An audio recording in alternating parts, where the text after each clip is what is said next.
Let's hear all about creating high performance through humanity. I'm happy to hand over to best-selling author and keynote speaker, David Mead. Thank you, Anina, and hello, everyone. It's so nice to see everyone in the chat, where you're all coming from. Nice to see that it's sunny in London today, apparently. So thank you so much for joining today. I'm grateful to be able to take some time to talk to you about the human element of leadership, which sometimes gets ignored in organizations. So to start out, I want to ask you a question. I want you to think about the greatest leader you have ever followed. The greatest leader you've ever followed. And as you think about that person, what are the characteristics and the traits that made you think of them as the greatest leader that you've ever followed? If this were a different setting, I would actually ask you to submit those things and put it into a word cloud so we can see what are some of the common answers that come up. But in my experience, over about 10 years, I have asked literally thousands of people this same question. Who was your favorite leader, and what are the traits or characteristics that made that person the greatest leader you've ever followed? The amazing thing is, no matter the country, no matter the industry, no matter the demographic, the answers are always the same. They are things like, they really listened to me. They cared about me. They saw something in me that I didn't see in myself. They pushed me. They inspired me. They were humble. These types of answers are the answers that always continue to come up.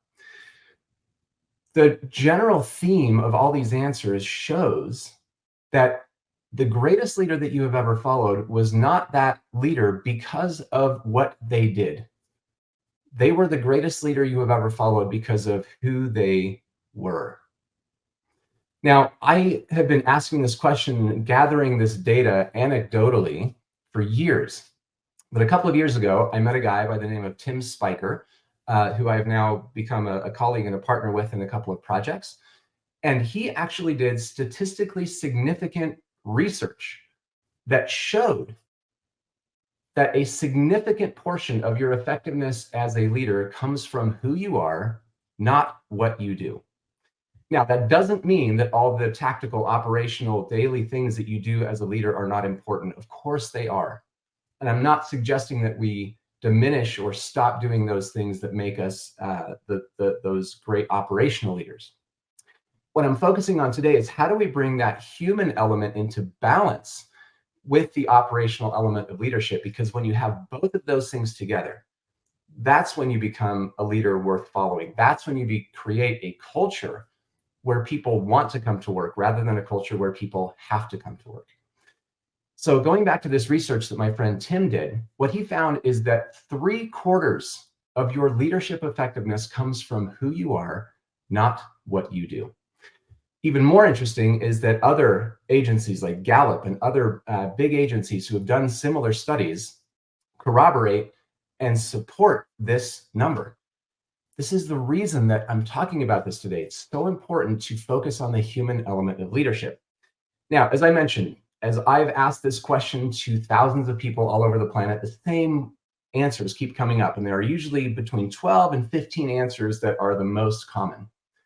What I found is that those answers generally fall within 3 main categories, and those are the things I want to dive into today. They are honesty, humility, and humanity.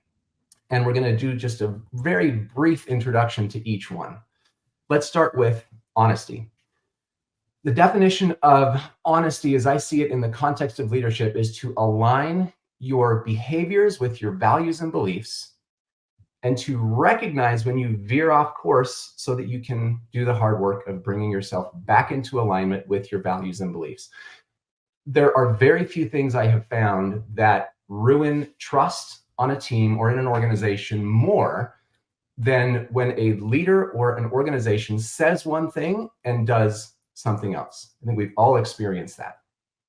Let me give you a quick everyday example of what this looks like, because it's easy to recognize a lack of honesty in leadership when a leader makes a huge mistake that ends up on the front page of the newspaper. And I don't think anybody in this group today would do something like that. But honesty shows up in small, simple ways every day also. So I'm going to give you a very simple, everyday example of what this idea of honesty looks like. Last year, my extended family and I decided to go out for dinner. And so everybody decided on this restaurant, and me and my kids didn't really want to eat there. And so we decided to go buy our food at the restaurant next door and then bring that food in and eat with everybody else. So I went and bought the food with my kids, and I came in and sat down at the table with the rest of my family. And the server came over to our table and told me that we were not allowed to bring outside food into his restaurant.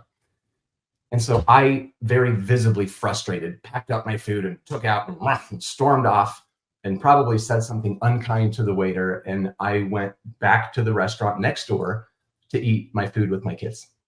When we were done, we came back to the restaurant where my family was eating. And the whole time I had realized I had veered away from my values and my beliefs. That is not how I want to treat people. It's not how I want to make people feel. It's not the example that I want to give to my children, to treat people this way or to react this way. So when we got back to the restaurant where everyone else was eating, the server came back to our table, and I talked to him and I apologized. And I said, look, I know that you're just doing your job. I know that your restaurant has a policy, and I'm sorry that I behaved in the way that I did. That's a simple everyday example of living in line with your values and beliefs. And when you veer off course, to do the hard work to bring yourself back into alignment. It's very simple. But these are the things in a business and a leadership context that build trust, that build consistency, that show people that you are intent and intentional on living your values and beliefs. All right, for each one of these, I want to give you a very practical tip, something you can actually do after this session to help you become more honest, more humble, and more human. So for honesty, here's an idea. Create what I would call a trigger for yourself. So every time you walk through a doorway, or every time you sit down at your office chair, or every time you stop in your car at a stoplight or a traffic signal, let that be a trigger to remind yourself, what are my values? What are my beliefs? What kind of leader do I want to become?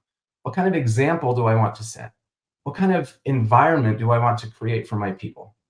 Those triggers can help you remind yourself dozens or hundreds of times a week the kind of leader that you want to be and the values and the beliefs that you have, so that your actions can align with those things. All right, let's move on to humility. The way I define humility, again, in the context of leadership, it has two parts.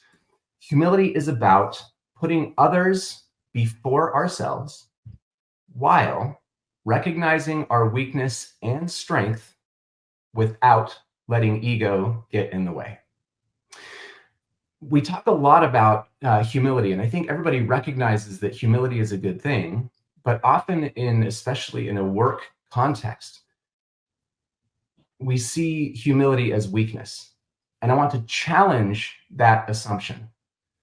Think of what humility means. Humility means that we're willing to admit our faults or willing to admit our fallibility. It means that we're willing to ask for help. It means that we're willing to prioritize the needs of other people before our own. It means that we're able to accept praise and recognition without letting it go to our head. Those are extremely difficult things to do that take a lot of strength. So humility is a huge strength. It is not a weakness. Let me give you a couple of examples of what humility looks like, all right? In a work and outside of work context. If you are a leader who holds meetings, for example, humility might look like being the last one to speak in that meeting. Humility might look like listening to somebody before providing a solution or advice, asking another question or two. Humility might look like letting somebody merge into your lane on the highway, putting others' needs before your own. It's anything that you can do to remind yourself that you are not the most important person in the room, that you are not the smartest person in the room, and to take the focus off of yourself and put it on other people. Now, importantly, as part of the definition of humility, we talk about weakness and strength. Often when we talk about humility, we focus on admitting our mistakes or asking for help or recognizing when we've done something wrong, and those are absolutely important.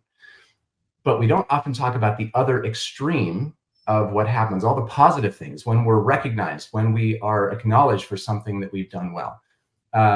When we look at our strengths, our ability, our experience, our access to resources, the connections that we have, all these things that are benefits to us, we can still be humble in all those things as well. The idea is when we look at all those things that we have, our position of authority, the resources that we have, all the things that I mentioned, what's the relationship that we have to those things? Do we look at those things and say, look at all of these things that I have, they're all for me so that I can make myself look better, I can advance my own career? That's one way to approach it, and that's where ego comes in and where we become not humble. But the other option is to look at those things that we have and say, how can I use and utilize all those things to help, to lift, to support the people around me as well as myself? But how do I share those things?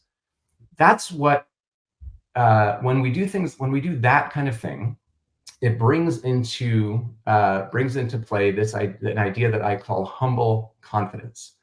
So rather than downplaying our position or downplaying our abilities or our knowledge or any of those positive things, we acknowledge them gratefully, but look at them as something that we can use to help and lift and serve the people around us. That takes humble confidence rather than that egotistical confidence that often creeps into business. So, practical tip for humility. How can you actually practice this? What can you do? One of the greatest practices you can do to keep yourself humble is gratitude.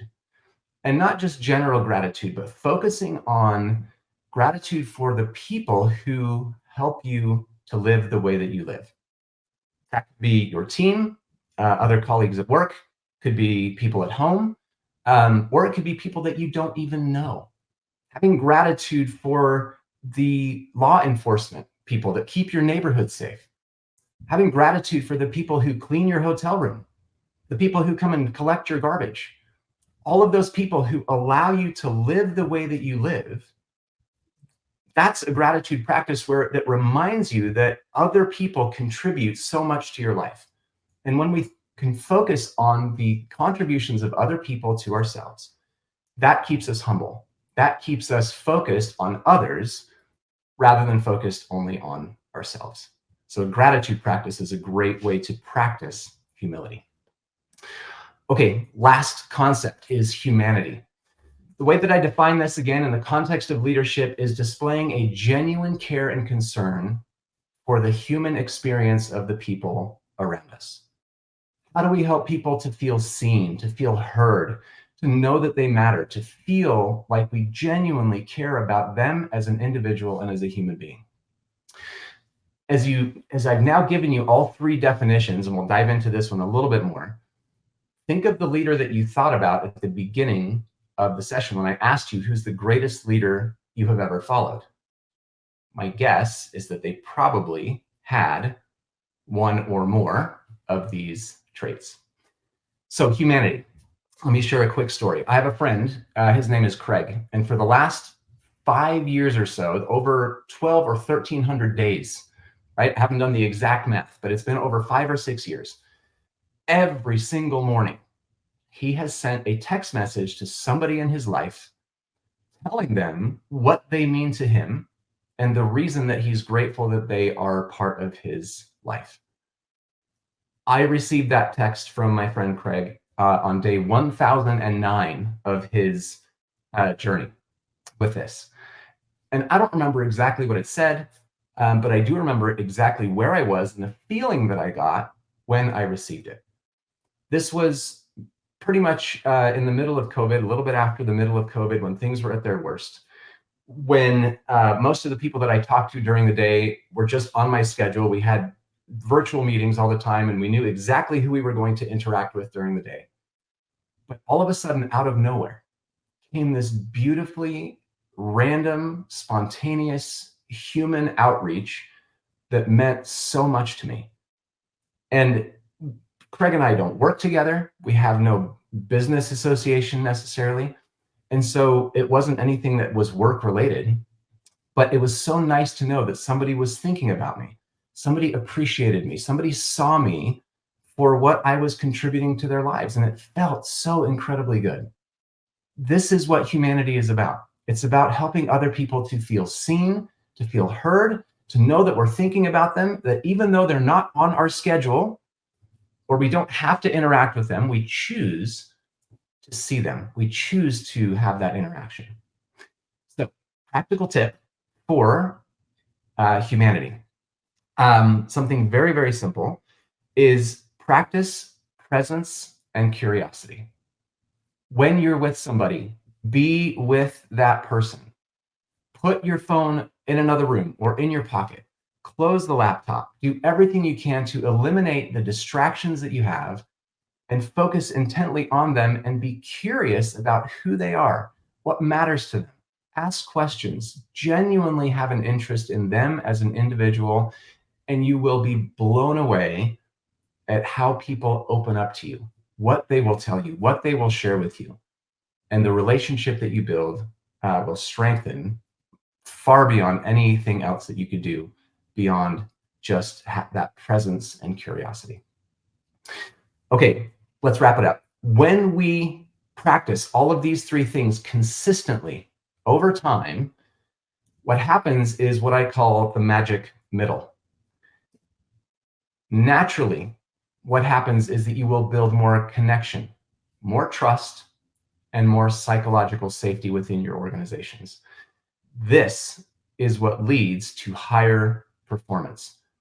When you have trust, when you have connection, when you have psychological safety, people will bring their discretionary effort. You cannot pay for that. You have to create an environment where people want to give it to you naturally. You will create an environment where people come up with more ideas because they're not afraid to share anything because they trust the people around them. You will end up with an environment that has greater communication, better collaboration, better performance, better mental well-being, and so many other benefits that companies try so hard to bring into their organizations. If you practice these human elements of honesty, humility, and humanity, you will be blown away at the environment that you can create and the leader that you can become. Let me leave you with this thought. Imagine that in 10, 20, 30 years from now, a speaker like me asks an audience like you to think of the greatest leader they've ever followed. And what if somebody in that audience thinks of you? Just like that leader that you thought about at the beginning had such an impact on your life, this is the same impact you can have on those that you lead as well. When you balance that tactical, operational aspect of leadership with the human element of leadership as well. Thank you so much. I'm happy to answer whatever questions you have. Thank you so much, David. That was really, really very inspiring. And it has triggered quite some thoughts in our audience. So let's just jump into the Q&A. The first question, which seems to be on everybody's mind, is how do you balance the human approach with the operational responsibilities of leadership?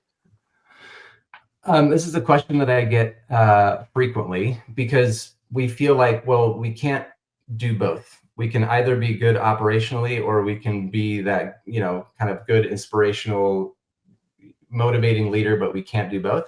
And you absolutely can. I think what happens is so often organizations focus so heavily on the operational side. It's not that they don't recognize that other things are not important, but they think that what's really going to move the business forward is the operational side. And that absolutely, like I said, has its place. But until you activate that human element, you are going to be working twice as hard. It's kind of like trying to ride a bicycle with a flat tire. You can still ride the bike, but it's a lot harder if you don't pump up the tire. So pumping up that tire is bringing that human element into it, because then you have people who want to come to work. They are people who will trust their leadership and are more likely to do the things that help to advance the vision of the leader or the organization. They are people who will come up with new ideas because they're inspired. They want to do their jobs well. They will come up with ideas of how to do it better. Rather than us having to try to pull ideas from them, they will naturally come with ideas because they want to be there. They want to do well. They want the organization and the leader to succeed. And so I think the balance really comes in just, it's a mindset of, great, we've got this great operational stuff. We've got the processes and all the things in place. But now, how do we boost up that culture? How do we bring up that human element that can support all of these things? I'll give you a quick example. Strategic thinking is an incredible skill that a leader needs to have, a competency a leader needs to have. Well, if that leader does not have humility, they are not going to be open to other people's ideas. So their strategic thinking is going to be limited, right? If they are not curious about what's going on with their people, if they're not curious about the issues and the problems the challenges that their people are having, or they're intimidated that somebody in the room knows more than they do, that strategic thinking is going to be limited. So all of the human stuff that we talk about supports and actually helps you do the operational things more effectively than if you were just trying to do them on their own. Sounds logical to me. It does sound logical, right? And we sit in a room like this, like it makes sense, but doing it in practice is a lot more difficult. It also obviously needs a lot of trust on the leader side in their people. Of course. Moving on to the next one. Focusing so much on the human element of leadership, how do you hold people accountable? We have this idea that we can either hold people accountable and get them to do their job, or we can be nice to them. The human element of leadership has nothing to do with being nice. You've probably heard the difference. Many of you have heard the difference between being nice and being kind. Kind is about we can still have, difficult conversations. We can still hold people accountable with respect. And that's important.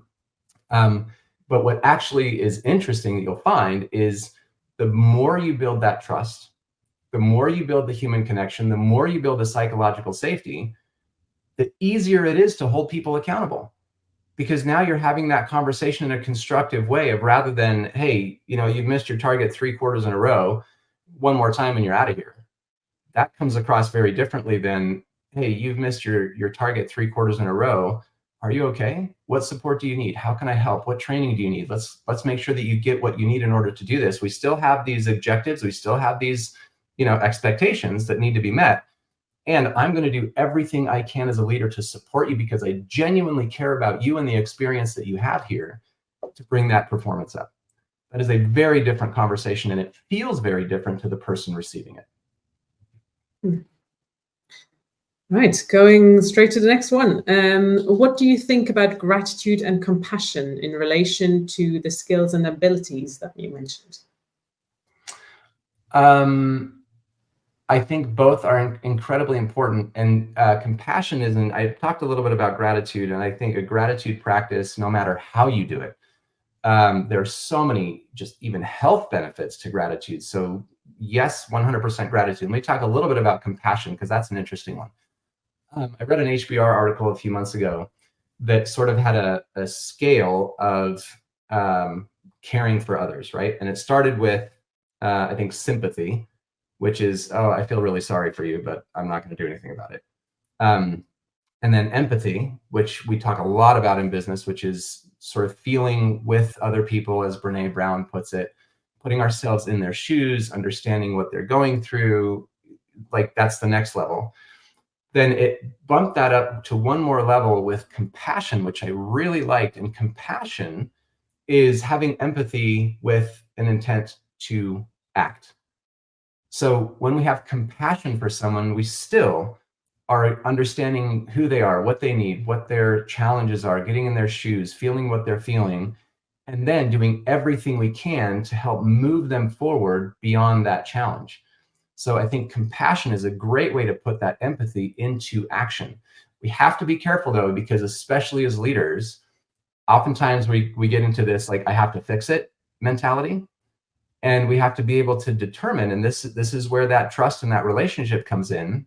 We have to be able to determine and know when people are coming to us because they just need to talk and they just want us to listen, which is the hardest thing for a leader to do because we just want to get right in there with a solution. But when it comes time to move into solution mode, and maybe and I think we always need to have that direction of how are we going to solve this? How are we going to get through it? It might be in different conversations though. That first conversation might be, I just need you to listen to me right now. I don't even know what I want to do next. I just need you to listen. Then we have another conversation for, okay, what are the steps forward once the emotions have kind of cooled down. Compassion comes into that conversation whenever it happens of how do we move forward? And this is when a leader can think about what we talked about during the humility section. What access to resources do I have? What are the connections that I have? Who do I know? How can I help? All of these things that I have worked so hard to acquire for myself, how do I give that away and put that into action to help this person who needs to get beyond this challenge or this tough time in their career or in their life? That is super interesting. I know we're keep an eye on time, but I think we're just going to squeeze one short one in. Sure. So the next question is, I think ego gets in the way of all three concepts, singularly and together. Do you think the barrier to high performance is ego? I certainly think it's one of them, because I mean, for so many different reasons, but I think ego shuts down a lot of relationships. It puts up walls. One, it puts up walls for the leader who has the ego in play because they're not open to feedback. They're not open to suggestion. They're not willing to let anybody else be smarter than them or more, have ideas other than they do. And on the opposite end of the spectrum also, for those being led, they put up walls because nobody wants to work for an egotistical boss. If I go to somebody and I know that my idea is going to get shot down, I'm not going to bring you an idea. If I see a direction that you're going and I have an idea or I see a red flag in the strategy that you've proposed, I'm not going to say anything because I'm just going to get shot down.